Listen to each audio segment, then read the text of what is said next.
अस्सलाम वालेकुम, आप देख रहे हैं दुनिया न्यूज़। मैं हूं माहम अब्बास। मैं हूं वहाब हसन। हेडलाइंस आप जान चुके। आगाज में खबर आपको दें, कौमी सलामती की पार्लिमानी कमेटी का इजलास मंगल के रोज तलब कर लिया। वज़ीर आज़म शहबाज शरीफ की एडवाइस पर स्पीकर कौमी असम्बली ने मंगल के दिन 1:30 बजे इजलास तलब किया। कौमी सलामती की पार्लिमानी कमेटी के इन कैमरा इजलास में सिक्योरिटी सूरत हाल पर ब्रीफिंग दी जाएगी। इजलास में अस्करी क़यादत पार्लिमानी कमेटी की मौजूदा सिक्योरिटी सूरत हाल से आगाह करेगी। इजलास कौमी असम्बली हॉल में मुनक्किद किया जाएगा, जिसमें पार्लिमान में मौजूद तमाम सियासी जमातों के पार्लिमानी लीडरान और उनके नामजद नुमाइंदगान शिरकत करेंगे। मुतल्लिका अरकान काबीना भी इस इजलास में शिरकत करेंगे। जनूबी वज़ीरिस्तान के दोनों अजला में आज कर्फ्यू नाफिज करने का ऐलान। सुबह 6 बजे से शाम 6 बजे तक तमाम रास्ते बंद रहेंगे। ज़ाइली गेट से न्यू कैडेट कॉलेज, वाना, तनाई, सरवाकई, जंडोला, कारवर कला रास्ता बंद होगा, जबकि अहमद वाम से कोटकई, बीबी रखजई से जंडोला रास्ता भी बंद होगा। रास्तों पर हर किस्म की नकलो हरकत पर मुकम्मल तौर पर पाबंदी होगी, जिसका नोटिफिकेशन भी जारी कर दिया। मुसाफिरों को मुतबादिल रास्ते इख्तियार करने की हिदायत। जबकि टांक में भी आज कर्फ्यू नाफिज होगा। जंडोला, टांक, वाना, जनूबी वज़ीरिस्तान शारा बंद रहेगी, ज़िले इंतज़ामिया की जानिब से बताया गया है। बलूचिस्तान के ज़िला नौशकी में सिक्योरिटी फोर्सेस के काफिले पर खुदकुश हमले में 3 सिक्योरिटी एहलकारों समेत 5 अफराद शहीद हो गए। जवाबी कार्रवाई में 3 दहशतगर्दों को ठिकाने लगा दिया गया। ये रिपोर्ट देखिए। बलूचिस्तान में दहशतगर्दों की एक और बुज़दिलाना कार्रवाई। सिक्योरिटी फोर्सेस के काफिले पर खुदकुश हमला, 3 एहलकारों और 2 मासूम शहरियों समेत 5 अफराद शहीद। ISPR के मुताबिक खुदकुश हमला आवर ने बारूद से भरी गाड़ी सिक्योरिटी फोर्सेस के काफिले के करीब उड़ा दी। शहीद एहलकारों में 38 साल हवलदार मंजूर अली, 39 साल हवलदार अली बिलावर और 34 साल नायक अब्दुल रहीम शामिल हैं। सिविलियन ड्राइवर जलालुद्दीन और मोहम्मद नईम ने भी जामे शहादत नोश किया। धमाके के बाद सिक्योरिटी फोर्सेस ने फायरिंग के तबादले में 3 दहशतगर्दों को हलाक कर दिया। ISPR का कहना है कि इलाके में क्लीनेस ऑपरेशन जारी है। बुज़दिलाना कार्रवाई में मुलविस अनासिर को कैफिर किरदार तक पहुंचाया जाएगा। पेशावर के नवाही इलाके आर्मर में मदरसे के बाहर धमाके का मुकदमा काउंटर टेररिज्म डिपार्टमेंट में दर्ज कर लिया गया। धमाके में शहीद होने वाले मुफ्ती मुनीर शाकिर की नमाज जनाजा बागनाराम में अदा कर दी गई।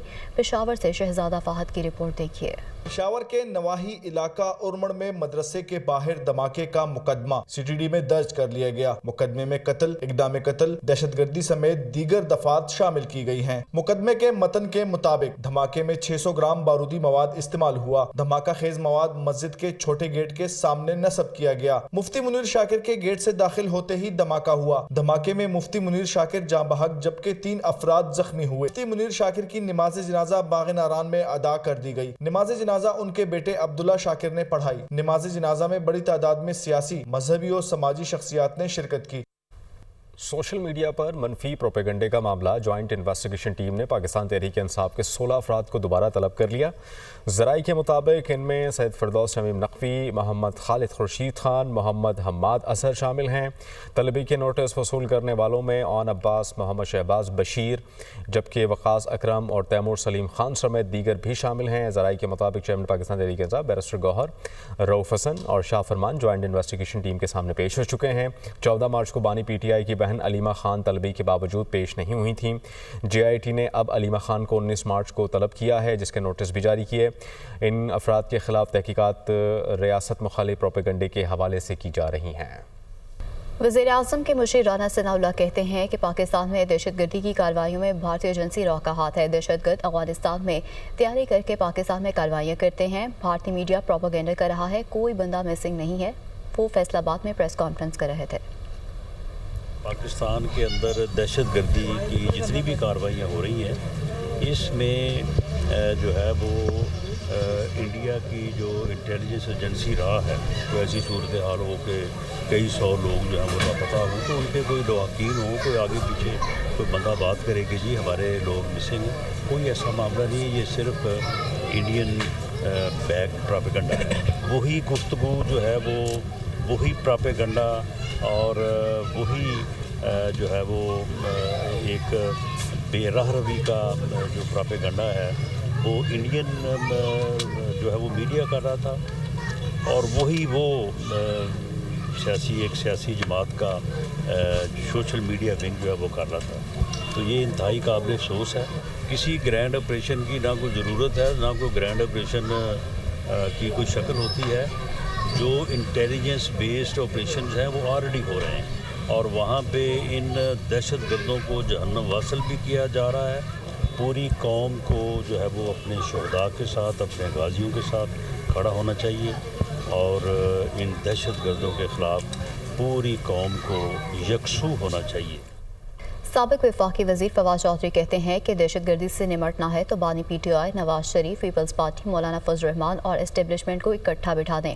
پروگرام کناٹ پہ سمر عباس میں گفتگو کے دوران ان کی جانب سے کہا گیا ہے کہ پی ٹی آئی کی موجودہ قیادت پر تنقید کرتے ہوئے فواد چودھری نے کہا کہ یہی قیادت رہی تو بانی پی ٹی آئی مزید 300 دن باہر نہیں آ سکیں گے. فواد چودھری بھی ملک میں نئے صوبوں کے حامی نکلے.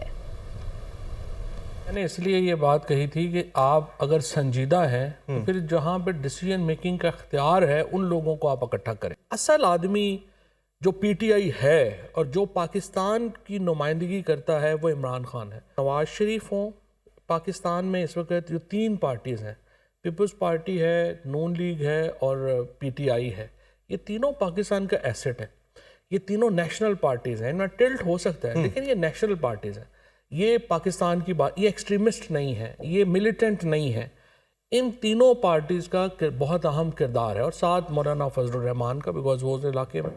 اب یہ جو 4-5 لوگ ہیں، اسٹیبلشمنٹ ان کے ساتھ بیٹھتی. اب یہ دیکھیں، اب یہ فیصلہ کرنے کے لیے آپ کو یہ 4-5 لوگ آن بورڈ چاہیے. آپ ان کے بغیر نہیں کر سکتے. چھوٹے یونٹس جو ہیں وہ تو بالکل صحیح ہیں، اس میں تو کوئی دو رائے نہیں ہے کہ وہ ہونا چاہیے.